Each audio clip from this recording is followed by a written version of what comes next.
How to Talk About Abstract Art, a guide for beginners and experienced viewers. There are moments in museums, galleries, or endless online scrolls where we encounter abstract paintings that simply don't register. Why is this an artwork is something I often hear when someone stumbles upon a canvas painted entirely in one color, for example. Additionally, in today's commercial spheres of interior design, art markets, and hobby artists, abstraction has seen a huge surge of interest. Just look at the zillions of hashtags for abstract artists on Instagram. For some people, these works are joyful, playful, or freeing. For others, they feel empty or unresolved. And often, we are unsure whether our response says something about the artwork or about us. Hi, I'm Carrie, and I am here to remind you, you are already an artist. Here on Artist Strong, I help creatives stop feeling like a copyist or hobbyist so they can create their first real series of artwork and build a portfolio they're proud of. If you are ready to stop the DIY learning and get the support and structure to finally draw and paint with your unique voice, I'm here to help. Sign up and watch my workshop, How to Transform Your Ideas into Artwork That's Uniquely Yours. To date, thousands have joined the community. The workshop is completely free, and the link is in the description below. Today's conversation isn't about deciding what is good or bad art. It's about learning how to evaluate abstract painting with more nuance than personal taste alone, and how to ground our opinions in art history, theory, and visual language. Abstraction was never about randomness. To understand why some abstract paintings feel deeply resonant while others feel inert, it helps to remember how and why abstraction emerged in the first place. Abstraction did not arrive fully formed, nor was it initially about decoration or surface pleasure.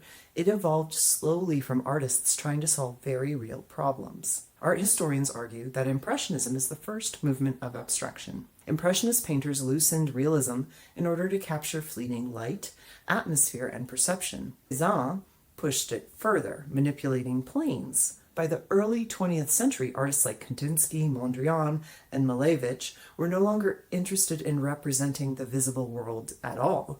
They believed color, shape, and line could communicate ideas and emotions more directly than images of things. Abstraction was an act of distillation. It was not simplification, but concentration. Every choice mattered. Abstract Expressionism. Gesture with stakes. Abstract Expressionism is often misunderstood as chaotic or impulsive, but it was anything but careless. Artists like Jackson Pollock, Willem de Kooning, and Mark Rothko approached painting as a physical and psychological negotiation. Gesture became a way to record time, presence, and decision-making. Even when marks appeared spontaneous, they were guided by deep experience, editing, and restraint. These works hold tension. You can feel the push and pull between control and release, between structure and collapse.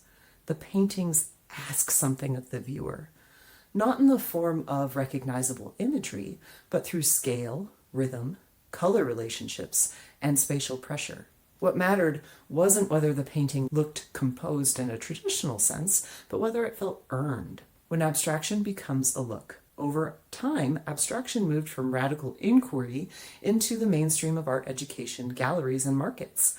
What was once disruptive became teachable, repeatable, and recognizable. As abstraction spread, its visual language began to separate from its original philosophical and emotional stakes. Gestural marks, loose compositions, and layered color could be adopted without necessarily engaging the deeper questions that once drove these choices. This is where abstraction often shifts from exploration to aesthetic, from inquiry to appearance. The complicated meaning of decorative. This shift is often summarized by a single word, decorative. In the fine art world, decorative is frequently used as a pejorative, but that framing deserves closer examination. Decorative work is not inherently unskilled, lazy, or meaningless. Decorative art can be beautiful, calming, joyful, and deeply satisfying. What distinguishes decorative abstraction is not quality, but priority. Decorative works tend to prioritize harmony over tension, visual pleasure over inquiry, resolution over risk. When abstraction becomes primarily decorative, it may no longer ask questions or sustain prolonged engagement. For some viewers, that absence of stakes is precisely what creates a feeling of emotional distance. even if the work is visually appealing. Have you heard this term decorative before? How is it used? Tell me more in the comments below. Contemporary abstraction beyond the fine art world. This conversation becomes even more complex when we look beyond the traditional fine art ecosystem. Today, abstract painting flourishes in interior design, online marketplaces, social media platforms, and direct-to-consumer art spaces. Many contemporary artists working outside the fine art world draw inspiration, consciously or not, from abstract expressionism, gestural marks, layered color, and looseness and improvisation. But the context has changed. Rather than emerging from philosophical inquiry or historical dialogue, much of this work is created to live comfortably within spaces. It supports atmosphere rather than challenging it. In home studios and workspaces, abstract paintings often function as visual companions, enhancing mood without demanding attention. This accessibility is not a flaw. For many people, abstract art becomes a welcoming way to re-engage with creativity, to live with art without feeling intimidated, or to begin making art themselves without needing permission or expertise. One of the biggest phrases I hear on repeat from artist-strong artists is, "I just want to make people happy with my art." This form of abstraction is often created with a focus on pleasure and pleasing. In this sense, abstraction has become a shared visual language, one that invites participation rather than reverence. Why decorative abstraction is so popular right now. The rise of decorative abstraction reflects broader cultural shifts. Interior design trends favor neutral palettes, organic forms, and gentle visual rhythms. Abstract paintings integrate easily into these environments. At the same time, social media has normalized art making as a personal, therapeutic, and expressive practice, often emphasizing process over critique. For many contemporary artists, abstraction offers freedom, freedom from representation, freedom from getting it right, freedom from art world gatekeeping. These artists are not necessarily trying to participate in a lineage of abstract expressionism or non-objective theory. They are responding to intuition, aesthetics, lifestyle, or the simple desire to create something that feels good to make and live with. That intention matters, and it deserves respect, where tension can get lost. At the same time, widespread adoption of abstract aesthetics can blur important distinctions.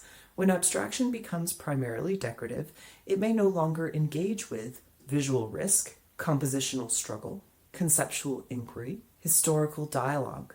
The work can resolve too easily, pleasant, harmonious, immediately legible. For viewers who are drawn to friction, ambiguity, or sustained looking, this can feel unsatisfying, even if the work is technically sound. Often the discomfort isn't about judgment, it's about misaligned expectations. A viewer may sense that something is missing, but lack the language to articulate it. Two different roles for abstract art. One way to approach this without hierarchy is to acknowledge that abstract art now serves multiple roles. Some abstract paintings are meant to support a space, create atmosphere, offer visual rest. Others are meant to provoke tension, ask questions, sustain prolonged engagement. Neither role is morally superior, though some from the world of fine arts may say so, but they are not interchangeable. Confusion often arises when we expect one kind of experience from work designed for another. Naming this distinction allows us to appreciate decorative abstraction for what it offers, while still making room for deeper critical engagement with non-objective work that seeks more than harmony alone. How to evaluate abstract art beyond personal taste. Rather than asking, "Do I like this?" we can ask more useful questions, questions grounded in the elements and principles of art. Consider color. Are there intentional temperature shifts, contrasts, or relationships?